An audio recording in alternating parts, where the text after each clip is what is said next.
God kvöld og hjertelig velkommen av møte i Ålasøke.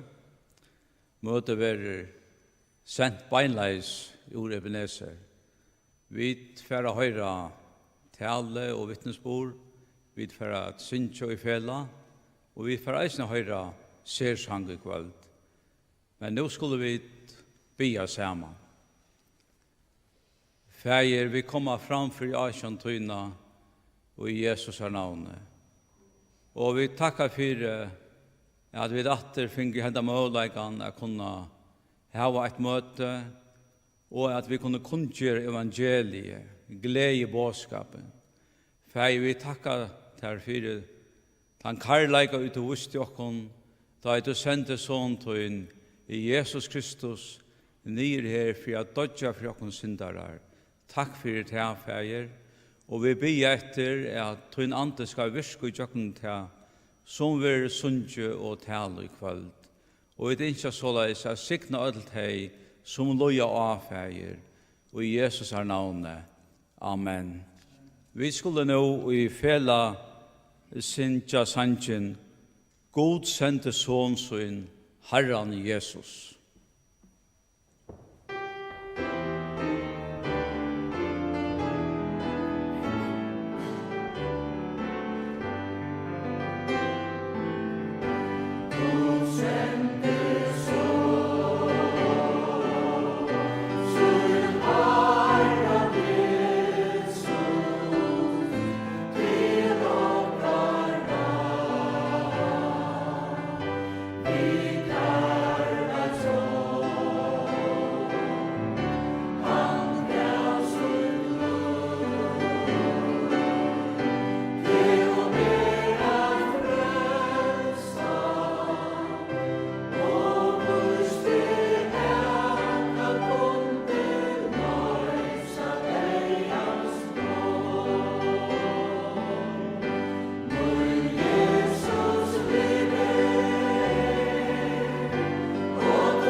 Vi tverra så at høyra fyrsta sersangen i kvöld, og det er dubbelkvartetten som synger «Jeg fann en vin og kvann en vin, ikkje for han kjente, vi karlagsbonden drog han med, og så til søyn mer vente».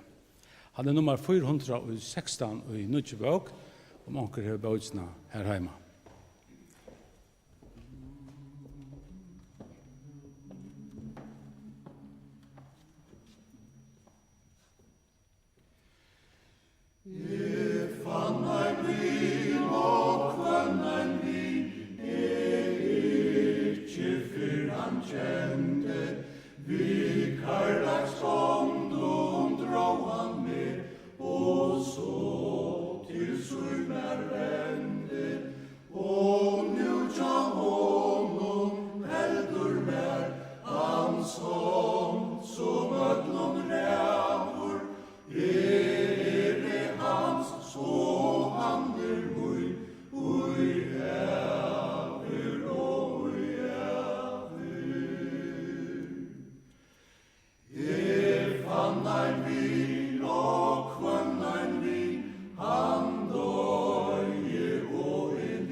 Vi får så att höra Gunnar Nilsen. Gör så väl, Gunnar.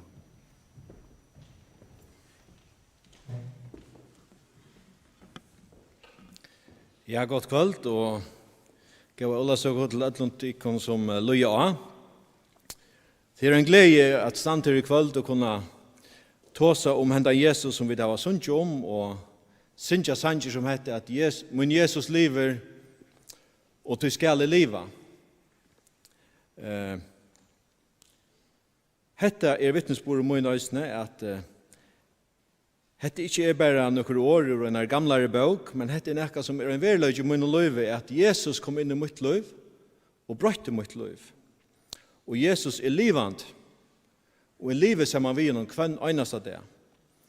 Og som de som stand atanfor meg og øysene skulle si akkur kveld, så ikke verlig at du øysene skal få hetta smakk. At Jesus livande, og han kan hjelpe til her, og i tøyne nei, og i tøy støv og du er ui det. Og til nei og tja okkur nødl. En unglinje, helt alt vera velstatt, men da visste seg som tja okkur nødlun, at mitt liv var borste fra god. Men vi Jesus sleppa vid nær, og vi kunne kallas bøddengods.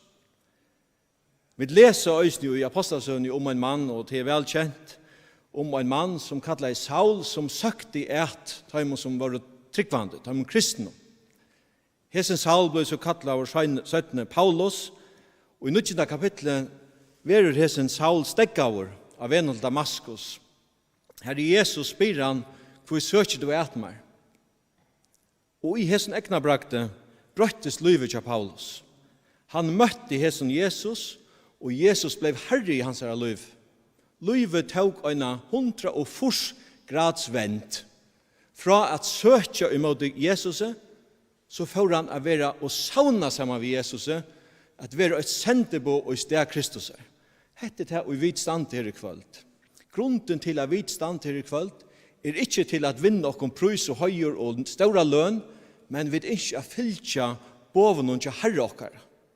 Det at sia vi tikkon, okkara landsmenn, hva i bjerging okkara vær. Og tog vi sendte på i sted Kristus. Vi boa en frelse som øynens finst i Jesus. Hesen 17 leser vi om Paulus, og i Paulus ver så setter til Søyes, for i Antioquia ver så 17 sender ut av en trobare affær, sammen vi samverskamånen her i tarfæra kunnskjera henda frelsebåskap om Jesus. Og da vi så kom til 13. kapittel i Apostelsøvne, så sykja vi til at tar har langt å være i Kypern, og bo hendan båskap, og under hent.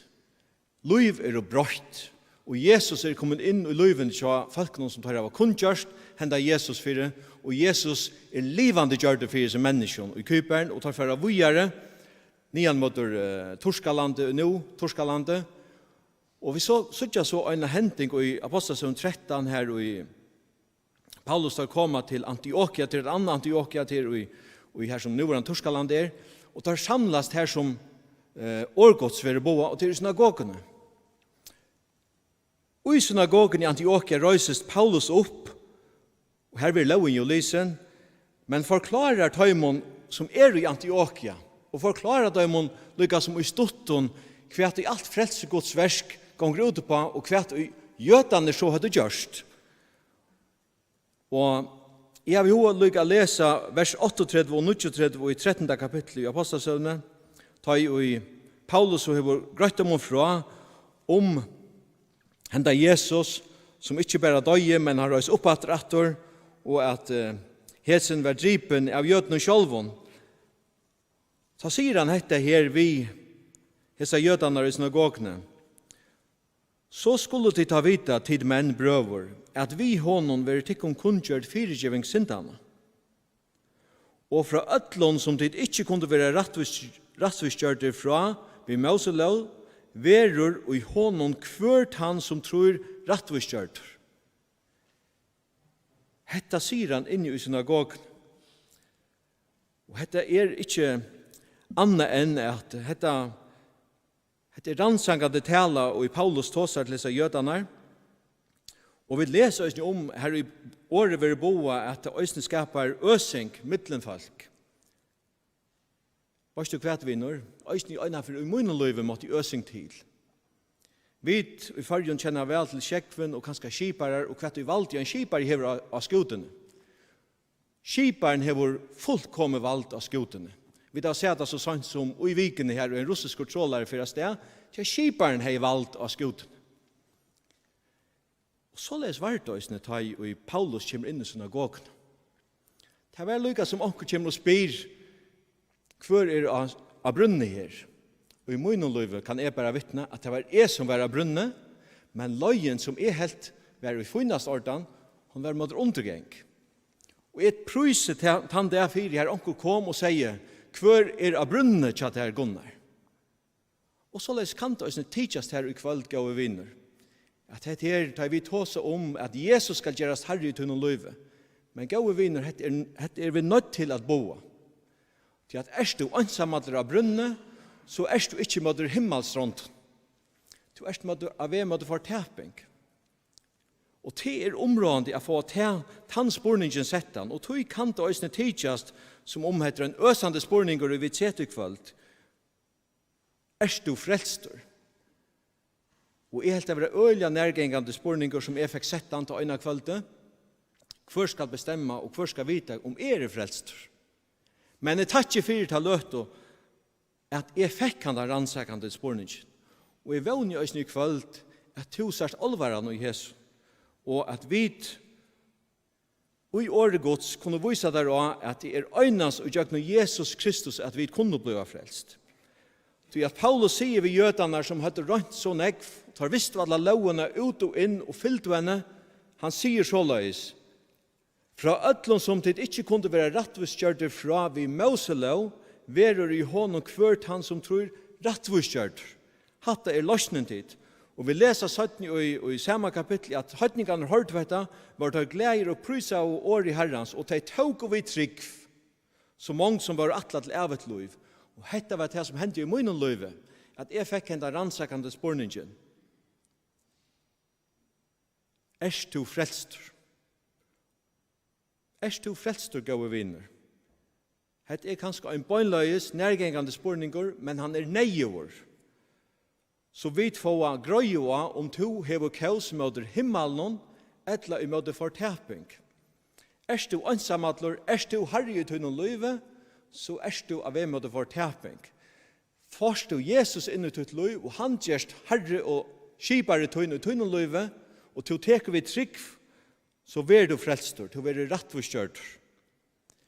Vi leser 17 i Apostlagärningarna kapitel 16 om en fengavaktare i Filippi.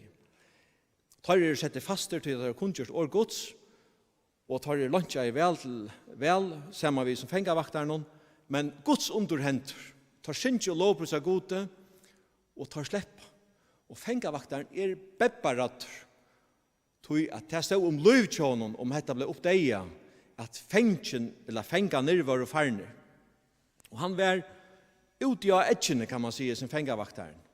Men han kommer attor, han via ger avvise, ta koma der til han og sia, og da spyr han enda spurningen, hva skal jeg gjøre for at det kan være frelstor? Ta sier Paulus og Silas etta, trygg var Herren Jesus Kristus, så skal du være frelstor, to og husstøyt. Og vi sutja så at det færre inn i hus hans herre, tja fengavaktaren, og år gods vil åpenbære, vil lagt ut, og hus hans herre, og hans fengavaktaren, til være frelst. Jesus kommer inn i løvtøra. Og i samme kapittel 16 stender dette om en kvinne som øyder lytjo, at her let Herren hjertet henne opp, så hun skilte til som Paulus skriver. Gå to. Jeg var ikke med en avgengende spørning, men vi nødt til å sette denne spørningen framfor til i kveld. Du frelst? Og bønnen at Herren, vi antas høynen, her som du skal komme inn og lete hjertet ditt opp, så du skiler hva du vil sagt og hva du vil lyse i kveld. Og jeg skal enda vi hessen åren og natter som du skjøtte vi fengavaktaren. Trygg av Herren Jesus Kristus, så skal du være frelstor, to og husstøyt. Amen.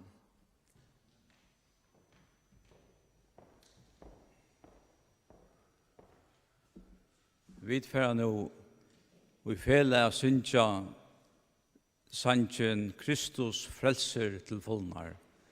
Og tid som løy og tid hava målega eisne at synsja saman vi okkon til at tekstren kommer av skudjan. Så let okkon stemma ui og få gåan sang begge her, ui Ebenezer og her som tid støtt.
Kåre Attafri med kveld, som en sammenregning av dobbeltkvartettene og trippeltreene for Sinjan sang. Og i sangen så vøler Israel vi hendelsene til Jesus Kristus var krossfester hindein av Golgata. Og sammen vi hånden vårt for rådsmenn som døye for misjørskyner.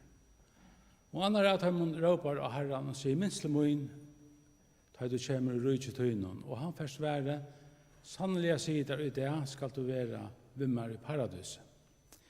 Og Israel hoksa så hvordan vi mer, ta i ferdig ut ur hesson løyve, ut ur tøyene og inn i avløygan. Og han sværer, Og ja, han hørte råp mot ta, ur lunch og løster her ta vi postre stande her, han fer at minnast med. Og til spørningen som vi spyrja, ta to først ut ur tøyene, hver først å ta.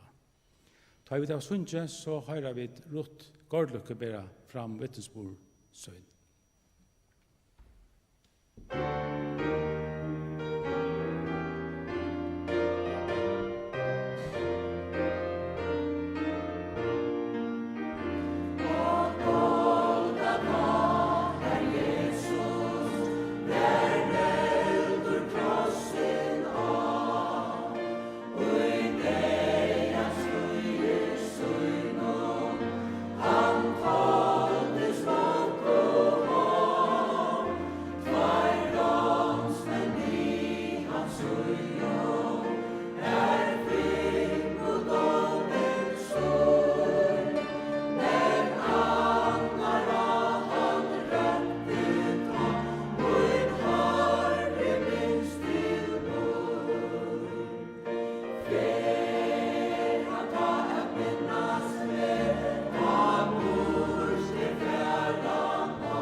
Vi fötter hans ligge och hjärte mina sin.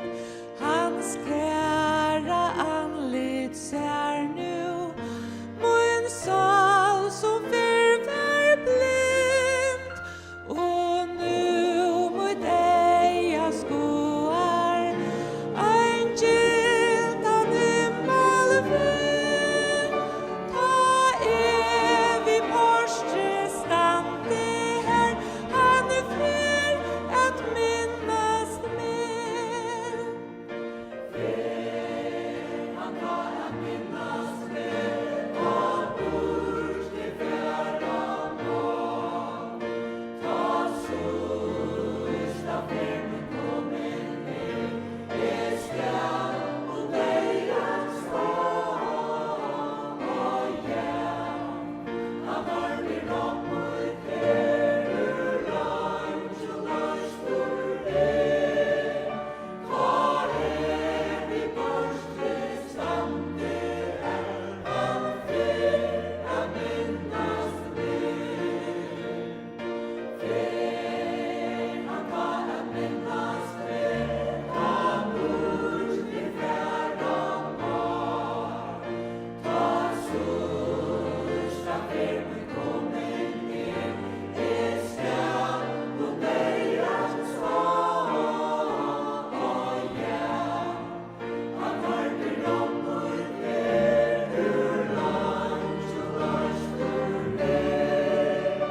Ta vi porstre stande her, han fer att minnas med. Ta vi porstre stande her, han fer att minnas med.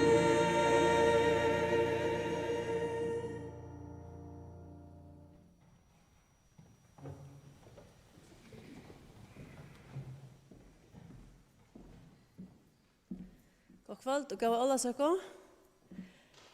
For 2000 år siden, tar romerske soldatene ta, tar var røyer, tar elska å torturera folk. Og det er forferdelig å lese om Gustav Gjørd og opphoksaie til øndast at det kunne gjøre. Til Løyde beskriver om det at det er så rævligt. Og hentan dagen tar det trutcher som skulle krossfestas. Vanliga så var det bare deg at halvt ut mot at det skulle krossfestas. Først ble vi der pushgeier, og det var øyelig ekvislet, hoven var ber, og kjøttet var best, og fengene platt jeg berges i møter og banna, og gjør alt hva det kunne for å slippe leiser. Men hentet det egen, det har vært annerledes. Den ene, han var ikke som folk er, og det har plötsligt ikke berges i møter honom. Han var som et lamp som ble slakta. Han var mildur. Det var færne så ytla vid noen, høyde spotta, han sputta, han sli han i høyde. Det høyde puska han til. Men han bærda stidlor. Det var så utroligt at jeg kunne nesten ikke trykva at du der hørte og ta det krossfest igjen. Det var så rævligt det som fyrirgekk. Og han sier, fægir fyrirgjev dem, tar vit ikke hva det gjør. Hvordan kom til han gjøre det? Han visste hva han gjorde. Han visste at han tok syndene til mer og til og på seg. Jesus døye, ble begriven og reis opp etter. Men åren til så leser vi at Jesus, han er god. Han var i himmelen og heida godt. Her var ingen sorg, ingen pøyne. Alt var fullkommet. Men Jesus, han valgte å komme ned her. Han valgte å bli født. Ikke til noe slått. Ikke til å ha det funnet. Men til vanlig kår, han valgte at skulle eimøyge seg selv. Jeg skulle lære. Han valgte å bli spottet av oss. Og han valgte, han tar det egen, at færre kjøkna seg på inn. Han visste godt hvordan vanlig vi er. Det stender at vi vet enn var synd, gjør det Jesus seg til her. Jesus gjør det et valg, han valgte det her, og det stender i Isaias, jeg printer meg det ut, så jeg skiterer det skreft, Isaias 3, vers 5 og 6. Han var sardor for brott okkara, såra for mysker okkara. Straffen var lagt av han, så vi skulle ha fri, og vi svaron hansar vi grøtt. Vi viltest ødla lei, som sier, vi venti okkur kvørsen vi, men Herren let fatla av han skyldina og la okkur ødla. Vi hadde gjort feilen. Jesus, han valgte å ferdig dette for okkur. Det var ikke noe naturlig, han ikke følte det, han førvel gjør det reallige. Det ringeste ødlån at han ble gjort til synd for det som og to hadde gjort. Hese valgtene, hese velene gjør det Jesus.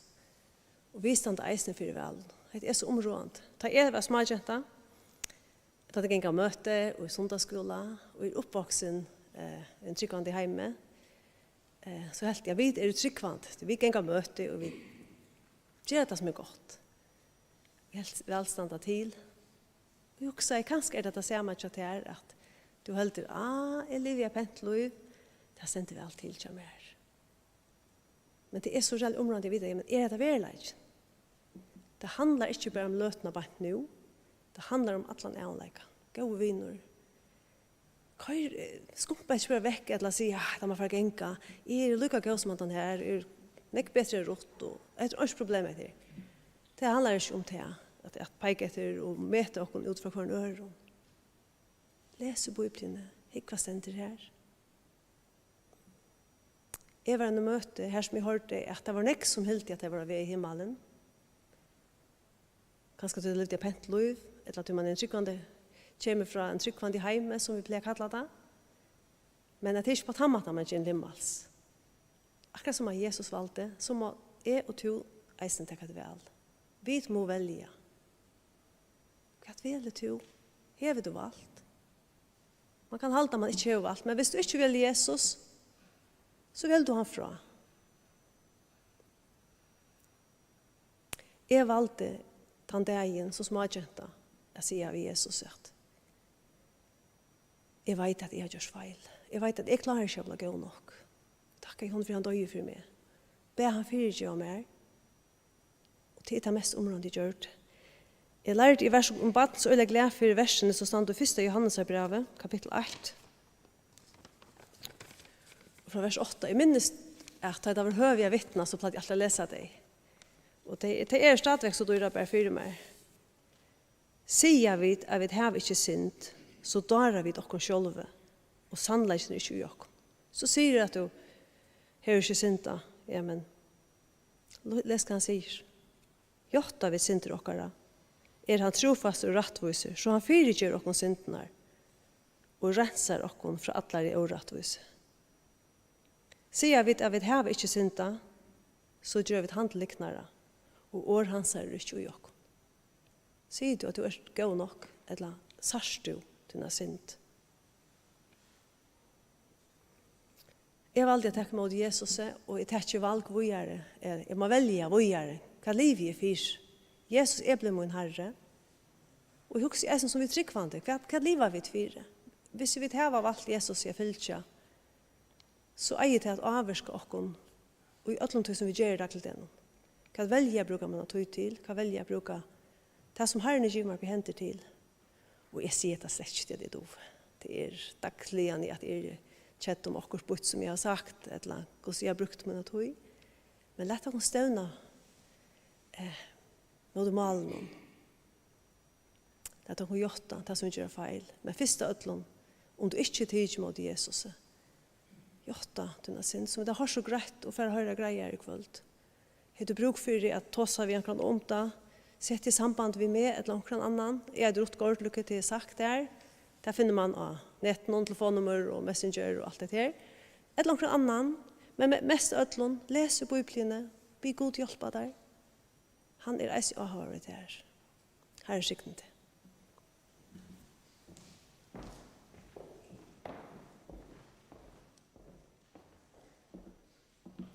Vi synger nå i fela som Jesus ei nekar av gjørende vær. Og tar vi det av synger, så hører vi den unga mann som heter Markus Mortensen.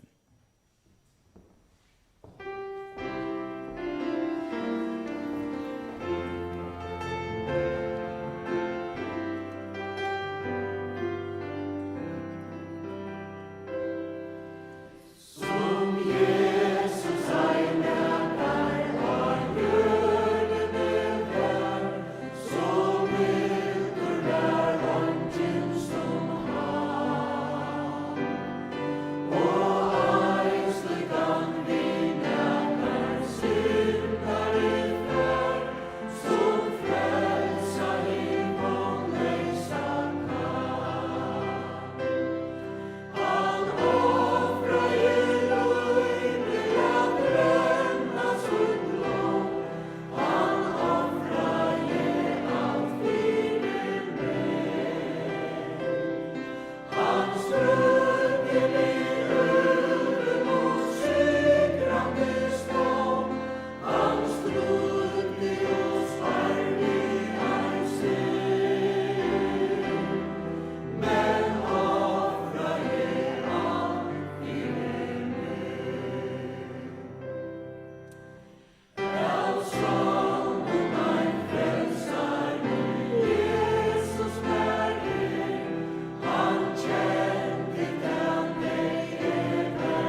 Hallo. Hei, jeg heter Markus Mortensen, og jeg atla jeg forteller tikkun om hva Herren er gjørst for meg, og hva det er at være frelster, hvor jeg har bruk for at vittna for øren til at jeg har finnet en frelse, og hva jeg er blitt frelster fra, hvor har jeg en gang bruk for noe som heter en frelse. Og jeg kan begynne ved å fortelle dere i Mosebok, kapittel 34, vers 6, her stender, og Herren gikk fram vid honom og røpte, Herren, Herren, miskunnsamer og naiver god, lenkmåger og ryker i miskunn, og trofaste, som gøymer naie og i tusen manna minne, og firegjøver miskjer, lovbrott og synd, men alls ikke leter inn seka, vil åstraffa igjen. Jeg kan fortelle deg til at jeg er lika sikker som alle andre mennesker i at jeg har synda. Og vi til at jeg har synda, og til at Herren er rettviser, så må han døma mina synd. Og som stender, om vi får spørsmål om til nærkant jeg har løyet, jeg vet hver fall til at jeg har løyet og telljande ofta. Og i åpenberingene 21:8 sier han om et eller annet, alle liknare, loter tarra skal være i sjånen som loar av elte og svavle, det er hin annar deien. Jeg tror at jeg har synd mot gode, at jeg har synd mot mennesken, det vi har gjort opprør mot honom, så har vi oppebåret at jeg av et helvete, borste fra honom. Og så også det kanskje, ja, men om vi bare brått i ett av dem, hvor er vi så fortjent en så stor en dom. Men Jakobs brev 2:20 sier, tann og helter alla lovna, men snavar i egnon, i vår seker i ötlun. Om ein har brått i ett av bånen, så er han seker i ötlun. Om nægra av dikkon vil si at det er utan synd, eller at det ikke halda det av synda, så sier 1. Johannes brev 1:20, sier vi at vi har ikke synda, gjør vi han til liknare, og år hans er ikke ui okkon. Og vi sier at vi ikke har synda, så har vi gjort Jesus Kristus til liknare. Det var okkon han kom her dødja fyrir, tog vi høtte synda. Som Rombrev 3:3 sier, øtla hava synda, og ta må fatta stort Guds. Og synden til okkon er så mykje stor, at vi får ikke golde for syndene til okkon. Tog at Herren, han krever så nekv av okkon, til han er så heilaver, at vi har ikke råd til å betale hon atter. Det er akkurat som om vi er framfor en rattarskjell, og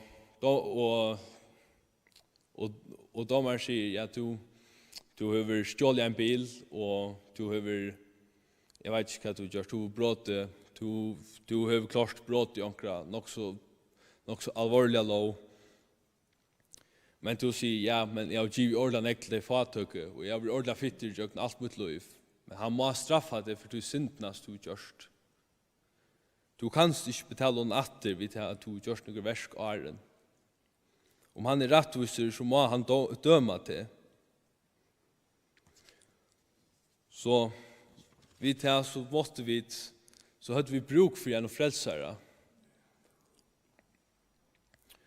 Og det som Herren gjør det var til at om vi leser i Johannes 3:16, «Du så elsker jeg god heimen at han gav sånn synden einborna. For hvert han som tror han skal ikke fortapast, men ha evet liv.» Og jeg har lest for deg nå i Isaias 3:3, hva jeg fyrir seg, nå klunte herbeid her. Hver troet tog, og vi hørte, og hver var armer herrans åpenbæraver. Han rann opp som veik planta for asjon hansara, som rådskåt ur turrar gjør. Han var ikke fævor, og hei onga dård. Vi så han, men han så ikke ut, at vi kunne takka til hansara. Vannvurder var han. Folk vendte seg fra honom, medover fotler på inni og kunngjør sjuko. Han var ein, og i folk fjallir anlite fyre, vannvurdur, roknar for ønske.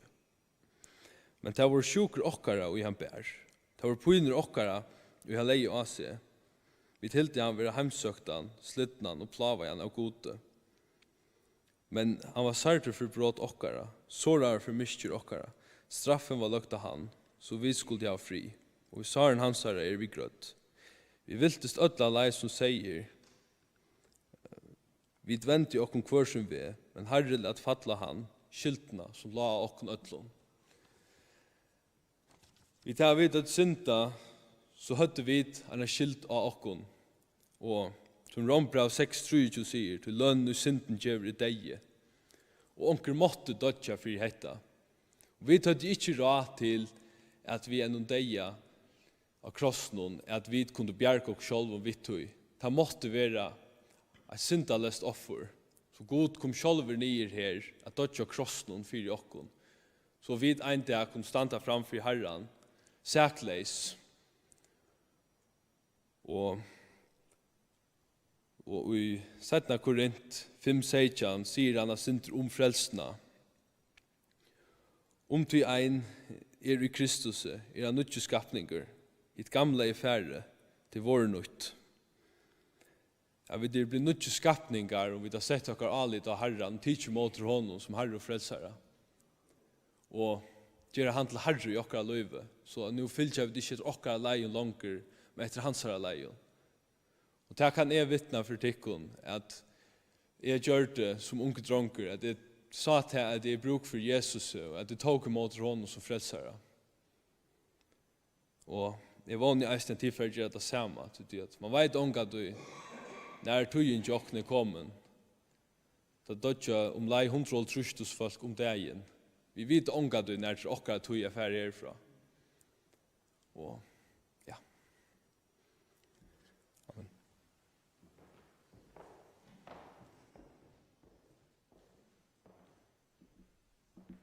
Vi synger nå en av tøy er levd i myskre, og tar vi da synger, så taler Svenning av loftet, og han endar reisende vid bøen.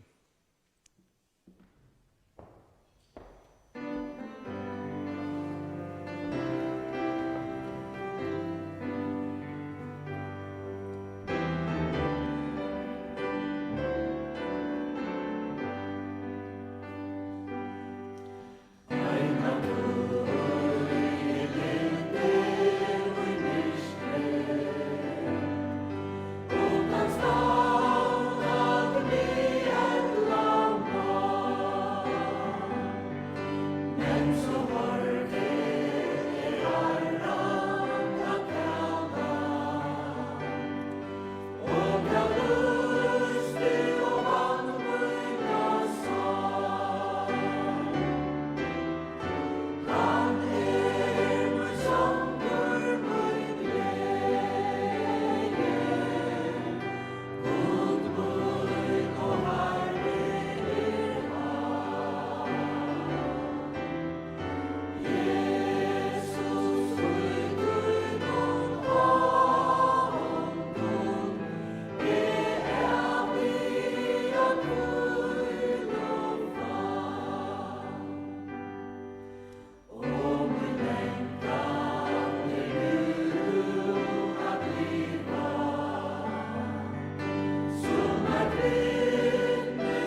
Ja, og sånn noen så kan jeg si at han min sjanker, min glede.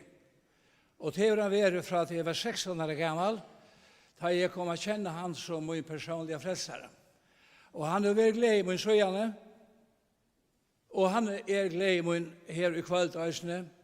Nå i dette Olavsøk kveld kan bære fram evangeliet om Jesus Kristus, som har vært min glede fra at jeg var en unge med og kunne vittne om han og bære bådskapen om han.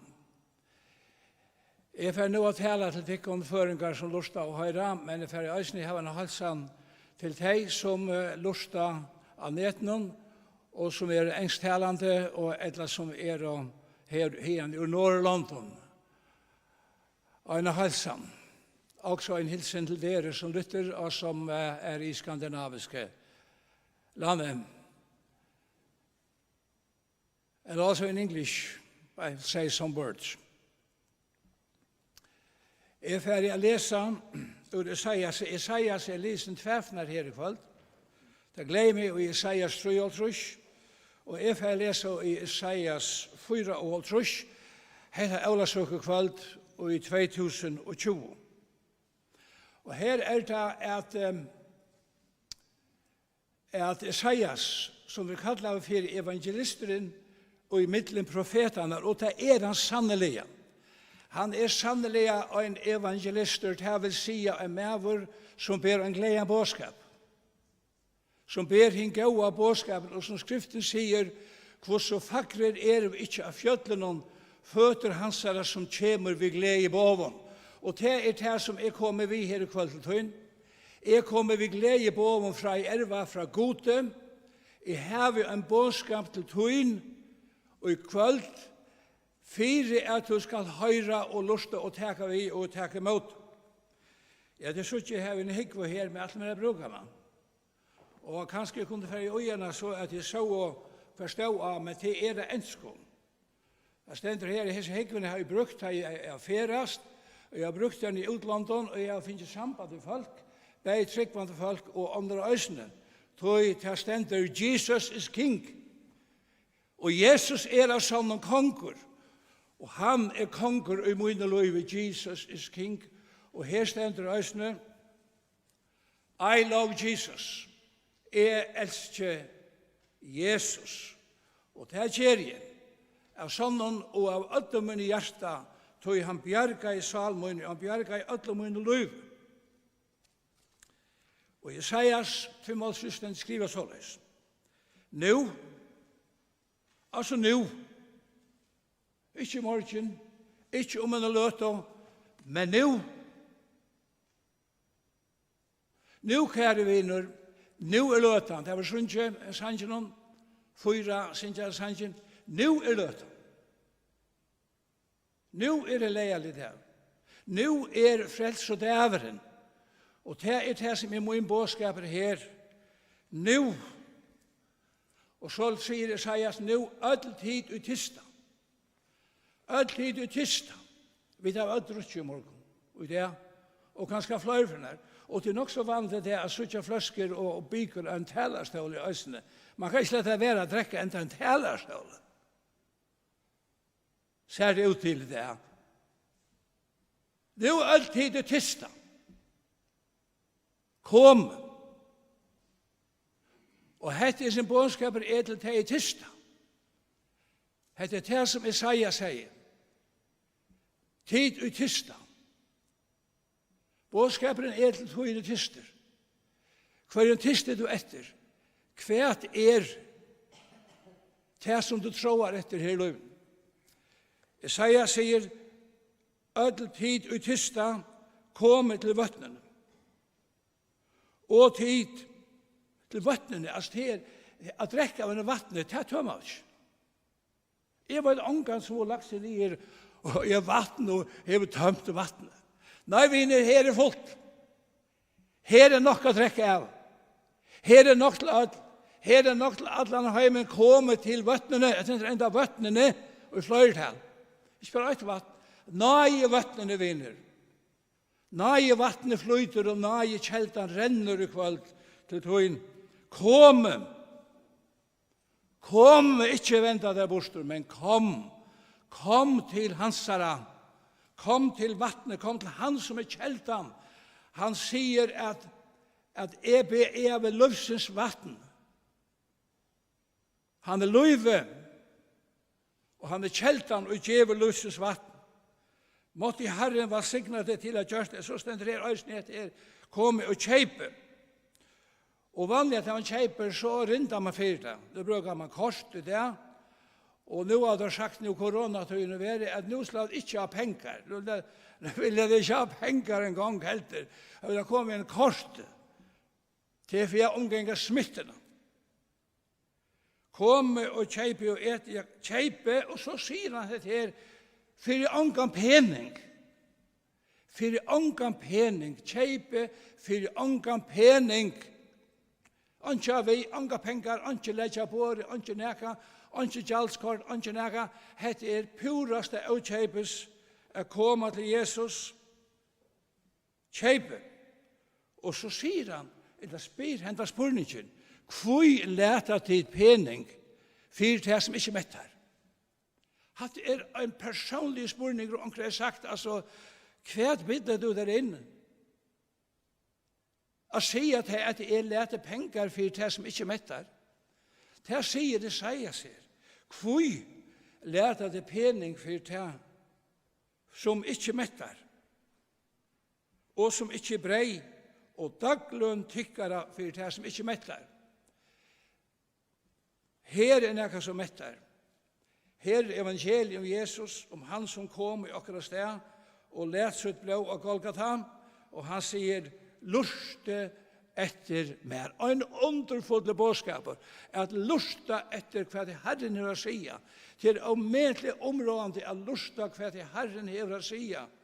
Og han sier i kveld, kom til utister, kom og kjeip, for unga pening, kom og fader eta, og du skal være metter, og så sier han etter her at han sier, bodje øyra tykkara, bodje øyra, altså ledje øyra til. Vi først er i middelen, er i en mannfjøld, så ledje merke til neka. Det er godt å kunne ledje merke til noen ting. Jeg ledje merke til at det er somme folk som omgant lusta.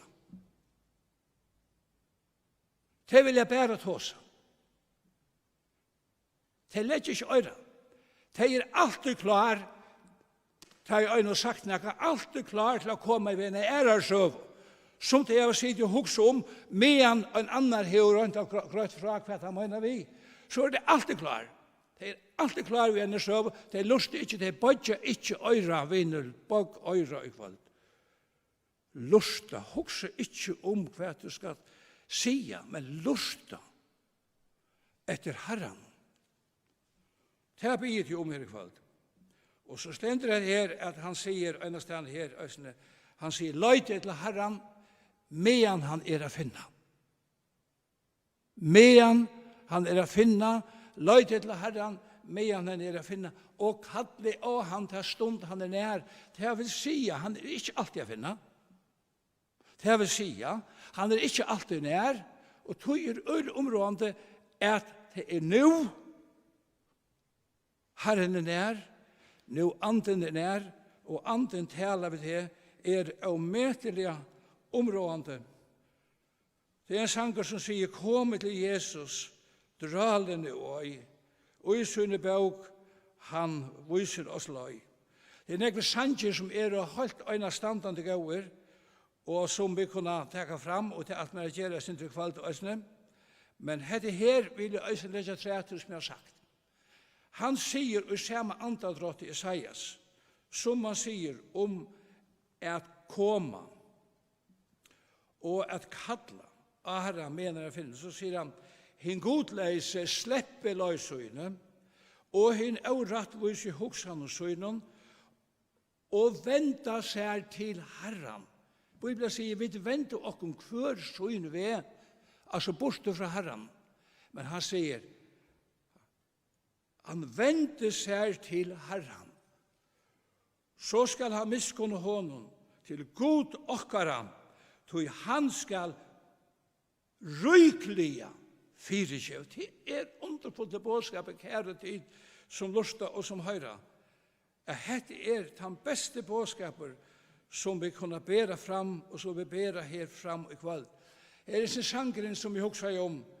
Læt meg oppater høyra fa, underfull løfsens år. Læt meg durt torra møyre sjå, underfull løfsens år. Underfull år, frelsande år, underfull løfsens år.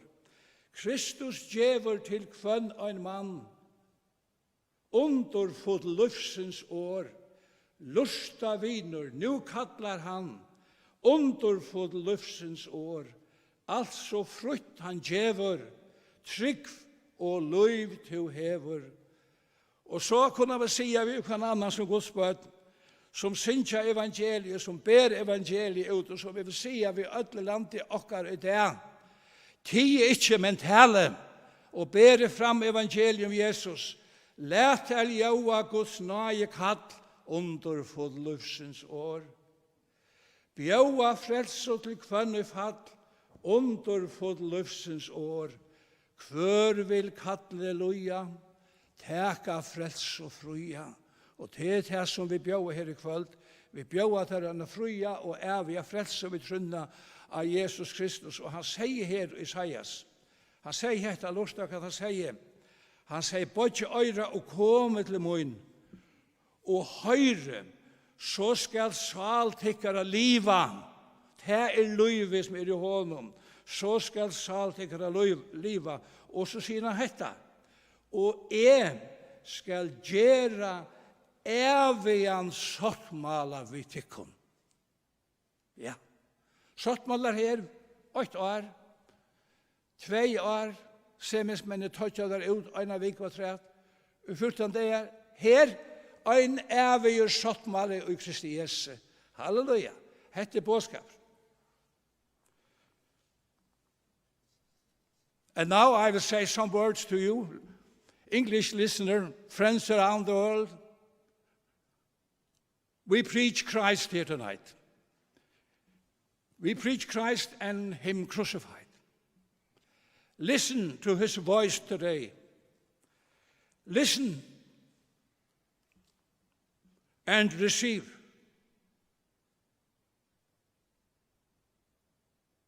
Take it not for granted that you will hear this message tomorrow or another day, next week, next year, and so on. Today, the message is today. Listen and receive. Come to the Lord now, and you will be saved. And you who are Christians, go on for the Lord as a Christian soldier. May the Lord bless you and keep you, and encourage you to go on in your faith in Christ Jesus our Lord. Og for dere som lytter som i Skandinavien, vi vil også tale til dere som hører Guds ord, og som lytter til denne utsendelse i dag. Vi har talt om det budskap fra Isaias 55, som sier,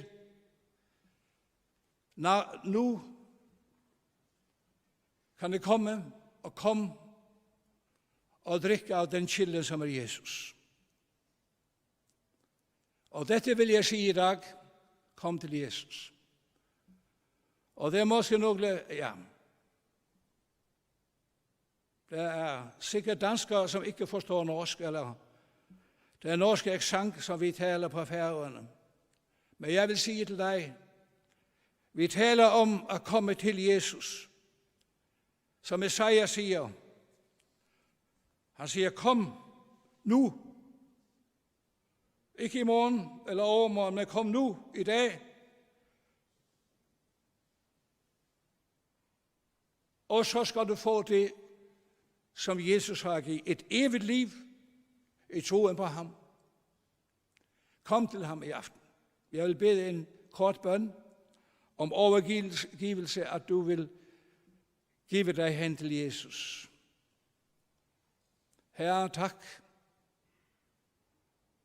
for Golgata, for Jesu død. Jeg overgiver mitt liv til deg, Jesus, og vi tror på deg som en frelser.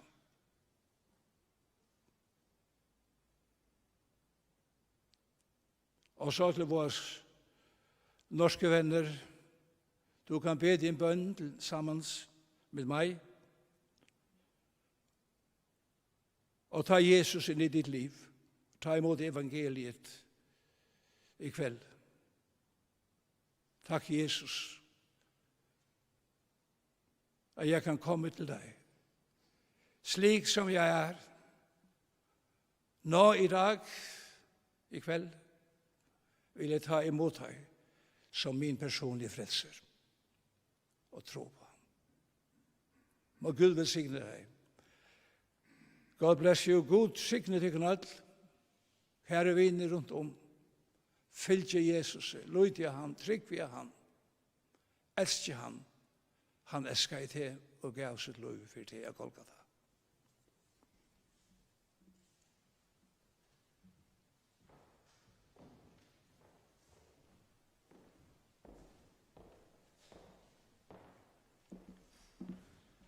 Åren vid færre syntja sanjen ein blå i hånden og benkar, så har vi en avheitan til tøyen som hever lytt av i kveld. Du har hørt vittnesbord, og du har hørt tale, du har hørt sang. Det kan være at du ivast hvordan det er vitt der, om du nå kjenner Herren, eller det kan være at du kjenner Herren, men hever tørva at tåsa vi omkran. Så er du velkommen rinja til Svenning. Han er 28 45. Det skulle jeg komme av skutjan.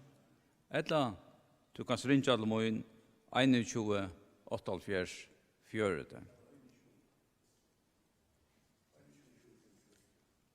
21 20 45 hever Svenning. Det kommer reisen av skutjan. Ta i vidt heva sunnje, henta sanjen ein blå i hånden og benkar, så vil det dobbeltkvartetten som får enda etter møte via en sannsj. Og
Dubbelkvartetten for at enda så løt i Ebenezer kveld, vi er en av endesangkommunen, og det er uthøyningen til Thomas Napoleon Djurus, Leie gjør Knut Olsen, og disse utsettingene som vi Sintja, gjør det Johans Avale. Og han enda sangen vi, vi vil Sintja gledesång som fukler i vorsens ång, og takka gode menga for med løyve gav at livet her. Og vi har sånn så færre vidt at innskja ødlån enn å gåa ødlåsøkenått.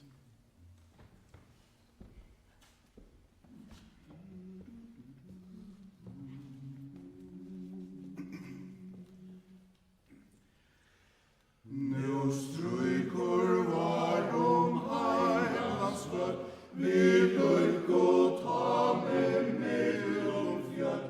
Nu fanar fonn og græser grør, nu vaknar atur heilands jør. Og i vestan låt og vantjas hus, og vekur flyte fogla brus, nu tjaldur legg vi